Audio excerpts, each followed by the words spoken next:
شروع اللہ کے نام سے جو بڑا مہربان نہایت رحم والا ہے۔ اے محمد صلی اللہ علیہ وآلہ وسلم، مجاہد لوگ تم سے غنیمت کے مال کے بارے میں دریافت کرتے ہیں کہ کیا حکم ہے۔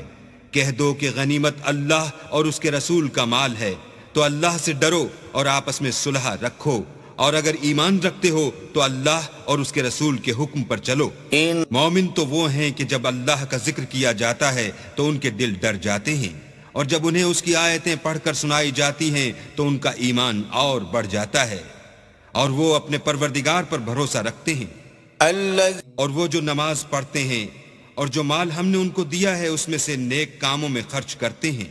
یہی سچے مومن ہیں، اور ان کے لیے پروردگار کے ہاں بڑے بڑے درجے اور بخشش اور عزت کی روزی ہے۔ ان لوگوں کو اپنے گھروں سے اسی طرح نکلنا چاہیے تھا جس طرح تمہارے پروردگار نے تم کو تدبیر کے ساتھ اپنے گھر سے نکالا، اور اس وقت مومنوں کی ایک جماعت ناخوش تھی۔ وہ لوگ حق بات میں اس کے ظاہر ہوئے پیچھے تم سے جھگڑنے لگے، گویا موت کی طرف دھکیلے جاتے ہیں۔ اور اس وقت کو یاد کرو جب اللہ تم سے وعدہ کرتا تھا کہ ابو سفیان اور ابو جہل کے دو گروہوں میں سے ایک گروہ تمہارا مسخر ہو جائے گا، اور تم چاہتے تھے کہ جو قافلہ بے شان و شوکت یعنی بے ہتھیار ہے وہ تمہارے ہاتھ آ جائے، اور اللہ چاہتا تھا کہ اپنے فرمان سے حق کو قائم رکھے اور کافروں کی جڑ کاٹ کر پھینک دے،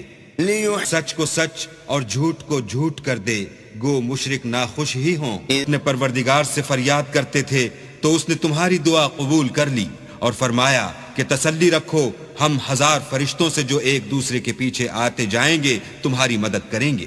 اور اس مدد کو اللہ نے محض بشارت بنایا تھا کہ تمہارے دل اس سے اطمینان حاصل کریں، اور مدد تو اللہ ہی کی طرف سے ہے، بے شک اللہ غالب حکمت والا ہے۔ تمہاری تسکین کے لیے اپنی طرف سے تمہیں نیند کی چادر اڑا دی، اور تم پر آسمان سے پانی برسا دیا تاکہ تم کو اس سے نہلا کر پاک کر دے، اور شیطانی نجاست کو تم سے دور کر دے، اور اس لیے بھی کہ تمہارے دلوں کو مضبوط کر دے اور اس سے تمہارے پاؤں جمائے رکھے۔ جب تمہارا پروردگار فرشتوں کو ارشاد فرماتا تھا کہ میں تمہارے ساتھ ہوں، تم مومنوں کو تسلی دو کہ ثابت قدم رہیں، میں ابھی ابھی کافروں کے دلوں میں رعب و ہیبت ڈالے دیتا ہوں، تو ان کے سر مار کر اڑا دو اور ان کا پور پور مار کر توڑ دو۔ سزا اس لیے دی گئی کہ انہوں نے اللہ اور اس کے رسول کی مخالفت کی، اور جو شخص اللہ اور اس کے رسول کی مخالفت کرتا ہے تو اللہ بھی سخت عذاب دینے والا ہے۔ یہ مزہ تو یہاں چکھو، اور یہ جانے رہو کہ کافروں کے لیے آخرت میں دوزخ کا عذاب بھی تیار ہے۔ اہل ایمان، جب میدان جنگ میں کفار سے تمہارا مقابلہ ہو تو ان سے پیٹھ نہ پھیرنا، اور جو شخص جنگ کے روز اس صورت کے سوا کی لڑائی کے لیے کنارے کنارے چلے یعنی حکمت عملی سے دشمن کو مارے یا اپنی فوج میں جا ملنا چاہے ان سے پیٹھ پھیرے گا، تو سمجھو کہ وہ اللہ کے غضب میں گرفتار ہو گیا، اور اس کا ٹھکانہ دوزخ ہے، اور وہ بہت ہی بری جگہ ہے۔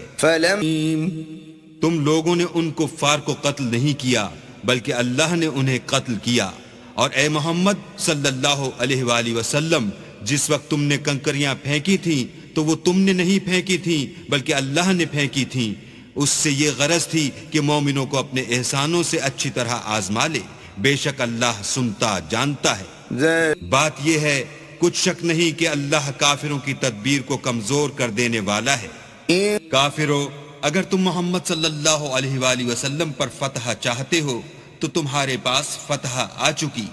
دیکھو اگر تم اپنے افعال سے باز آ جاؤ تو تمہارے حق میں بہتر ہے، اور اگر پھر نافرمانی کرو گے تو ہم بھی پھر تمہیں عذاب کریں گے، اور تمہاری جماعت خواہ کتنی ہی کثیر ہو تمہارے کچھ بھی کام نہ آئے گی، اور اللہ تو مومنوں کے ساتھ ہے۔ اے ایمان والو، اللہ اور اس کے رسول کے حکم پر چلو اور اس سے روگردانی نہ کرو، اور تم سنتے ہو۔ وَلَا تَكُونُوا كَالَّذِينَ قَالُوا سَمِعْنَا وَهُمْ لَا يَسْمَعُونَ، اور ان لوگوں جیسے نہ ہونا جو کہتے ہیں کہ ہم نے حکم خدا سن لیا مگر حقیقت میں نہیں سنتے۔ کچھ شک نہیں کہ اللہ کے نزدیک تمام جانداروں سے بدتر بہرے گونگے ہیں جو کچھ نہیں سمجھتے، اور اگر اللہ ان میں نیکی کا مادہ دیکھتا تو ان کو سننے کی توفیق بخشتا، اور اگر بغیر صلاحیت ہدایت کے سماعت دیتا تو وہ منہ پھیر کر بھاگ جاتے۔ مومنو، اللہ اور اس کے رسول کا حکم قبول کرو جبکہ رسول خدا تمہیں ایسے کام کے لیے بلاتے ہیں جو تم کو زندگی جاوداں بخشتا ہے، اور جان رکھو کہ اللہ آدمی اور اس کے دل کے درمیان حائل ہو جاتا ہے، اور یہ بھی کہ تم سب اس کے روبرو جمع کیے جاؤ گے، اور اس فتنے سے ڈرو جو خصوصیت کے ساتھ انہی لوگوں پر واقع نہ ہوگا جو تم میں گناہ گار ہیں، اور جان رکھو کہ اللہ سخت عذاب دینے والا ہے۔ اور اس وقت کو یاد کرو جب تم زمین مکہ میں قلیل اور ضعیف سمجھے جاتے تھے اور ڈرتے رہتے تھے کہ لوگ تمہیں اڑا نہ لے جائیں، یعنی بے خانما نہ کر دیں، تو اس نے تم کو جگہ دی اور اپنی مدد سے تم کو تقویت بخشی اور پاکیزہ چیزیں کھانے کو دیں تاکہ اس کا شکر کرو۔ اے ایمان والو، نہ تو اللہ اور رسول کی امانت میں خیانت کرو اور نہ اپنی امانتوں میں خیانت کرو، اور تم ان باتوں کو جانتے ہو، اور جان رکھو کہ تمہارا مال اور اولاد بڑی آزمائش ہے، اور یہ کہ اللہ کے پاس نیکیوں کا بڑا ثواب ہے۔ مومنو، اگر تم اللہ سے ڈرو گے تو وہ تمہارے لیے امر فارغ پیدا کر دے گا، یعنی تم کو ممتاز کر دے گا اور تمہارے گناہ مٹا دے گا اور تمہیں بخش دے گا۔ اور اللہ محمد صلی اللہ علیہ وآلہ وسلم، اس وقت کو یاد کرو جب کافر لوگ تمہارے بارے میں چال چل رہے تھے کہ تم کو قید کر دیں یا جان سے مار دیں یا وطن سے نکال دیں، تو ادھر تو وہ چال چل رہے تھے اور ادھر اللہ چال چل رہا تھا، اور اللہ سب سے بہتر چال چلنے والا ہے۔ اور جب ان کو ہماری آیتیں پڑھ کر سنائی جاتی ہیں تو کہتے ہیں یہ کلام ہم نے سن لیا ہے، اگر ہم چاہیں تو اسی طرح کا کلام ہم بھی کہہ دیں، اور یہ ہے ہی کیا، صرف اگلے لوگوں کی حکایتیں ہیں۔ اور جب انہوں نے کہا کہ اے اللہ، اگر یہ قرآن تیری طرف سے برحق ہے تو ہم پر آسمان سے پتھر برسا یا کوئی اور تکلیف دینے والا عذاب بھیج، اور اللہ ایسا نہ تھا کہ جب تک تم ان میں سے تھے انہیں عذاب دیتا، اور نہ ایسا تھا کہ وہ بخشش مانگیں اور انہیں عذاب دے۔ اور اب ان کے لیے کون سی وجہ ہے کہ وہ انہیں عذاب نہ دے، جبکہ وہ مسجد محترم میں نماز پڑھنے سے روکتے ہیں، اور وہ اس مسجد کے متولی بھی نہیں ہیں، اس کے متولی تو صرف پرہیزگار ہیں لیکن ان میں کے اکثر نہیں جانتے۔ اور ان لوگوں کی نماز خانہ کعبہ کے پاس سیٹیاں اور تالیاں بجانے کے سوا کچھ نہ تھی۔ تو تم جو کفر کرتے تھے اب اس کے بدلے عذاب کا مزہ چکھو۔ جو لوگ کافر ہیں اپنا مال خرچ کرتے ہیں کہ لوگوں کو اللہ کے رستے سے روکیں، سو ابھی اور خرچ کریں گے، مگر آخر وہ خرچ کرنا ان کے لیے موجب افسوس ہوگا، اور وہ مغلوب ہو جائیں گے، اور کافر لوگ دوزخ کی طرف ہانکے جائیں گے، تاکہ اللہ پاک سے ناپاک کو الگ کر دے اور ناپاک کو ایک دوسرے پر رکھ کر ایک ڈھیر بنا دے، پھر اس کو دوزخ میں ڈال دے۔ یہی لوگ خسارہ پانے والے ہیں۔ اے پیغمبر، کفار سے کہہ دو کہ اگر وہ اپنے افعال سے باز آ جائیں تو جو ہو چکا وہ انہیں معاف کر دیا جائے گا، اور اگر پھر وہی حرکات کرنے لگیں گے تو اگلے لوگوں کا جو طریق جاری ہو چکا ہے وہی ان کے حق میں برتا جائے گا، اور ان لوگوں سے لڑتے رہو یہاں تک کہ فتنہ یعنی کفر کا فساد باقی نہ رہے اور دین سب اللہ ہی کا ہو جائے، اور اگر باز آ جائیں تو اللہ ان کے کاموں کو دیکھ رہا ہے۔ روگردانی کریں تو جان رکھو کہ اللہ تمہارا حمایتی ہے، اور وہ خوب حمایتی اور خوب مددگار ہے۔ اور جان رکھو کہ جو چیز تم کفار سے لوٹ کر لاؤ اس میں سے 5واں حصہ اللہ کا اور اس کے رسول کا اور اہل قرابت کا اور یتیموں کا اور محتاجوں کا اور مسافروں کا ہے۔ اگر تم اللہ پر اور اس نصرت پر ایمان رکھتے ہو جو حق و باطل میں فرق کرنے کے دن یعنی جنگ بدر میں جس دن دونوں فوجوں میں مٹھ بھیڑ ہو گئی اپنے بندے محمد صلی اللہ علیہ وآلہ وسلم پر نازل فرمائی، اور اللہ ہر چیز پر قادر ہے۔ جس وقت تم مدینے سے قریب کے ناکے پر تھے اور کافر بعید کے ناکے پر، اور قافلہ تم سے نیچے اتر گیا تھا، اور اگر تم جنگ کے لیے آپس میں قرارداد کر لیتے تو وقت معین پر جمع ہونے میں تقدیم و تاخیر ہو جاتی، لیکن اللہ کو منظور تھا کہ جو کام ہو کر رہنے والا تھا اسے کر ہی ڈالے، تاکہ جو مرے بصیرت پر یعنی یقین جان کر مرے، اور جو جیتا رہے وہ بھی بصیرت پر یعنی حق پہچان کر جیتا رہے، اور کچھ شک نہیں کہ اللہ سنتا جانتا ہے۔ اس وقت اللہ نے تمہیں خواب میں کافروں کو تھوڑی تعداد میں دکھایا، اور اگر بہت کر کے دکھاتا تو تم لوگ جی چھوڑ دیتے، اور جو کام درپیش تھا اس میں جھگڑے کرنے لگتے، لیکن اللہ نے تمہیں اس سے بچا لیا، بے شک وہ سینوں کی باتوں تک سے واقف ہے۔ اور اس وقت جب تم ایک دوسرے کے مقابل ہوئے تو کافروں کو تمہاری نظروں میں تھوڑا کر کے دکھاتا تھا اور تم کو ان کی نگاہوں میں تھوڑا کر کے دکھاتا تھا، تاکہ اللہ کو جو کام کرنا منظور تھا اسے کر ڈالے، اور سب کاموں کا رجوع اللہ ہی کی طرف ہے۔ مومنو، جب کفار کی کسی جماعت سے تمہارا مقابلہ ہو تو ثابت قدم رہو اور اللہ کو بہت یاد کرو تاکہ مراد حاصل کرو،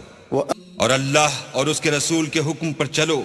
اور آپس میں جھگڑا نہ کرنا کہ ایسا کرو گے تو تم بزدل ہو جاؤ گے اور تمہارا اقبال جاتا رہے گا، اور صبر سے کام لو کہ اللہ صبر کرنے والوں کا مددگار ہے۔ وہ لوگوں جیسے نہ ہونا جو اتراتے ہوئے یعنی حق کا مقابلہ کرنے کے لیے اور لوگوں کو دکھانے کے لیے گھروں سے نکل آئے اور لوگوں کو اللہ کی راہ سے روکتے ہیں، اور جو اعمال یہ کرتے ہیں اللہ ان پر احاطہ کیے ہوئے ہے۔ اور جب شیطانوں نے ان کے اعمال ان کو آراستہ کر دکھائے اور کہا کہ آج کے دن لوگوں میں کوئی تم پر غالب نہ ہوگا اور میں تمہارا رفیق ہوں، لیکن جب دونوں فوجیں ایک دوسرے کے مقابل صف آرا ہوئیں تو پسپا ہو کر چل دیا اور کہنے لگا کہ مجھے تم سے کوئی واسطہ نہیں، میں تو ایسی چیزیں دیکھ رہا ہوں جو تم نہیں دیکھ سکتے، مجھے تو اللہ سے ڈر لگتا ہے اور اللہ سخت عذاب کرنے والا ہے۔ اس وقت منافق اور کافر جن کے دلوں میں مرض تھا کہتے تھے کہ ان لوگوں کو ان کے دین نے مغرور کر رکھا ہے، اور جو شخص اللہ پر بھروسہ رکھتا ہے تو اللہ غالب حکمت والا ہے۔ اور کاش تم اس وقت کی کیفیت دیکھو جب فرشتے کافروں کی جانیں نکالتے ہیں، ان کے منہوں اور پیٹھوں پر کوڑے اور ہتھوڑے وغیرہ مارتے ہیں اور کہتے ہیں کہ اب عذاب آتش کا مزہ چکھو، یہ ان اعمال کی سزا ہے جو تمہارے ہاتھوں نے آگے بھیجے ہیں، اور یہ جان رکھو کہ اللہ بندوں پر ظلم نہیں کرتا۔ جیسا حال فرعونیوں اور ان سے پہلے لوگوں کا ہوا تھا ویسا ہی ان کا ہوا کہ انہوں نے اللہ کی آیتوں سے کفر کیا تو اللہ نے ان کے گناہوں کی سزا میں ان کو پکڑ لیا، بے شک اللہ زبردست اور سخت عذاب دینے والا ہے۔ یہ اس لیے کہ جو نعمت اللہ کسی قوم کو دیا کرتا ہے جب تک وہ خود اپنے دلوں کی حالت نہ بدل ڈالیں اللہ اسے نہیں بدلا کرتا، اور اس لیے کہ اللہ سنتا جانتا ہے۔ جیسا حال فرعونیوں اور ان سے پہلے لوگوں کا ہوا تھا ویسا ہی ان کا ہوا، انہوں نے اپنے پروردگار کی آیتوں کو جھٹلایا تو ہم نے ان کو ان کے گناہوں کے سبب ہلاک کر ڈالا اور فرعونیوں کو ڈبو دیا، اور وہ سب ظالم تھے۔ جانداروں میں سب سے بدتر اللہ کے نزدیک وہ لوگ ہیں جو کافر ہیں، سو وہ ایمان نہیں لاتے۔ جن لوگوں سے تم نے صلح کا عہد کیا ہے پھر وہ ہر بار اپنے عہد کو توڑ ڈالتے ہیں اور اللہ سے نہیں ڈرتے۔ اگر تم ان کو لڑائی میں پاؤ تو انہیں ایسی سزا دو کہ جو لوگ ان کے پسے پوشت ہوں وہ ان کو دیکھ کر بھاگ جائیں، عجب نہیں کہ ان کو اس سے عبرت ہو۔ اور اگر تم کو کسی قوم سے دغا بازی کا خوف ہو تو ان کا عہد انہی کی طرف پھینک دو اور برابر کا جواب دو، کچھ شک نہیں کہ اللہ دغا بازوں کو دوست نہیں رکھتا۔ اور کافر یہ نہ خیال کریں کہ وہ بھاگ نکلے ہیں، وہ اپنی چالوں سے ہم کو ہرگز عاجز نہیں کر سکتے۔ اور جہاں تک ہو سکے فوج کی جمعیت کے زور سے اور گھوڑوں کے تیار رکھنے سے ان کے مقابلے کے لیے مستعد رہو، کہ اس سے اللہ کے دشمنوں اور تمہارے دشمنوں اور ان کے سوا اور لوگوں پر جن کو تم نہیں جانتے اور اللہ جانتا ہے ہیبت بیٹھی رہے گی، اور تم جو کچھ راہ اللہ میں خرچ کرو گے اس کا ثواب تم کو پورا پورا دیا جائے گا اور تمہارا ذرا نقصان نہ کیا جائے گا۔ اور اگر یہ لوگ صلح کی طرف مائل ہوں تو تم بھی اس کی طرف مائل ہو جاؤ، اور اللہ پر بھروسہ رکھو، کچھ شک نہیں کہ وہ سب کچھ سنتا اور جانتا ہے۔ اور اگر یہ چاہیں کہ تم کو فریب دیں تو اللہ تمہیں کفایت کرے گا، وہی تو ہے جس نے تم کو اپنی مدد سے اور مسلمانوں کی جمعیت سے تقویت بخشی اور ان کے دلوں میں الفت پیدا کر دی، اور اگر تم دنیا بھر کی دولت خرچ کرتے تب بھی ان کے دلوں میں الفت پیدا نہ کر سکتے، مگر اللہ ہی نے ان میں الفت ڈال دی، بے شک وہ زبردست اور حکمت والا ہے۔ اے نبی، اللہ تم کو اور مومنوں کو جو تمہارے پیرو ہیں کافی ہے۔ اے نبی، مسلمانوں کو جہاد کی ترغیب دو، اگر تم میں 20 آدمی ثابت قدم رہنے والے ہوں گے تو 200 کافروں پر غالب رہیں گے، اور اگر 100 ایسے ہوں گے تو 1000 پر غالب رہیں گے، اس لیے کہ کافر ایسے لوگ ہیں کہ کچھ بھی سمجھ نہیں رکھتے۔ اب اللہ نے تم پر سے بوجھ ہلکا کر دیا اور معلوم کر لیا کہ ابھی تم میں کسی قدر کمزوری ہے، بس اگر تم میں 100 ثابت قدم رہنے والے ہوں گے تو 200 پر غالب رہیں گے، اور اگر 1000 ہوں گے تو اللہ کے حکم سے 2000 پر غالب رہیں گے، اور اللہ ثابت قدم رہنے والوں کا مددگار ہے۔ پیغمبر کو شایع نہیں کہ اس کے قبضے میں قیدی رہیں جب تک کافروں کو قتل کر کے زمین میں کثرت سے خون نہ بہا دے۔ تم لوگ دنیا کے مال کے طالب ہو اور اللہ آخرت کی بھلائی چاہتا ہے اور اللہ غالب حکمت والا ہے۔ لو اگر اللہ کا حکم پہلے نہ ہو چکا ہوتا تو جو فدیہ تم نے لیا ہے اس کے بدلے تم پر بڑا عذاب نازل ہوتا۔ جو مال غنیمت تمہیں ملا ہے اسے کھاؤ کہ وہ تمہارے لیے حلال طیب ہے، اور اللہ سے ڈرتے رہو، بے شک اللہ بخشنے والا مہربان ہے۔ اے پیغمبر، جو قیدی تمہارے ہاتھ میں گرفتار ہیں ان سے کہہ دو کہ اگر اللہ تمہارے دلوں میں نیکی معلوم کرے گا تو جو مال تم سے چھن گیا ہے اس سے بہتر تمہیں عنایت فرمائے گا اور تمہارے گناہ بھی معاف کر دے گا، اور اللہ بخشنے والا مہربان ہے۔ اور اگر یہ لوگ تم سے دغا کرنا چاہیں گے تو یہ پہلے ہی اللہ سے دغا کر چکے ہیں، تو اس نے ان کو تمہارے قبضے میں کر دیا، اور اللہ دانا حکمت والا ہے۔ جو لوگ ایمان لائے اور وطن سے ہجرت کر گئے اور اللہ کی راہ میں اپنے مال اور جان سے لڑے، وہ اور جنہوں نے ہجرت کرنے والوں کو جگہ دی اور ان کی مدد کی، وہ آپس میں ایک دوسرے کے رفیق ہیں۔ اور جو لوگ ایمان تو لے آئے لیکن ہجرت نہیں کی، تو جب تک وہ ہجرت نہ کریں تم کو ان کی رفاقت سے کچھ سروکار نہیں، اور اگر وہ تم سے دین کے معاملات میں مدد طلب کریں تو تم کو مدد کرنی لازم ہے، مگر ان لوگوں کے مقابلے میں کہ تم میں اور ان میں صلح کا عہد ہو مدد نہیں کرنی چاہیے، اور اللہ تمہارے سب کاموں کو دیکھ رہا ہے۔ اور جو لوگ کافر ہیں وہ بھی ایک دوسرے کے رفیق ہیں۔ تو مومنو، اگر تم یہ کام نہ کرو گے تو ملک میں فتنہ برپا ہو جائے گا اور بڑا فساد مچے گا۔ اور جو لوگ ایمان لائے اور وطن سے ہجرت کر گئے اور اللہ کی راہ میں لڑائیاں کرتے رہے، اور جنہوں نے ہجرت کرنے والوں کو جگہ دی اور ان کی مدد کی، یہی لوگ سچے مسلمان ہیں۔ ان کے لیے اللہ کے ہاں بخشش اور عزت کی روزی ہے۔ لوگ بعد میں ایمان لائے اور وطن سے ہجرت کر گئے اور تمہارے ساتھ ہو کر جہاد کرتے رہے، وہ بھی تمہی میں سے ہیں، اور رشتہ دار اللہ کے حکم کی روح سے ایک دوسرے کے زیادہ حقدار ہیں۔ کچھ شک نہیں کہ اللہ ہر چیز سے واقف ہے۔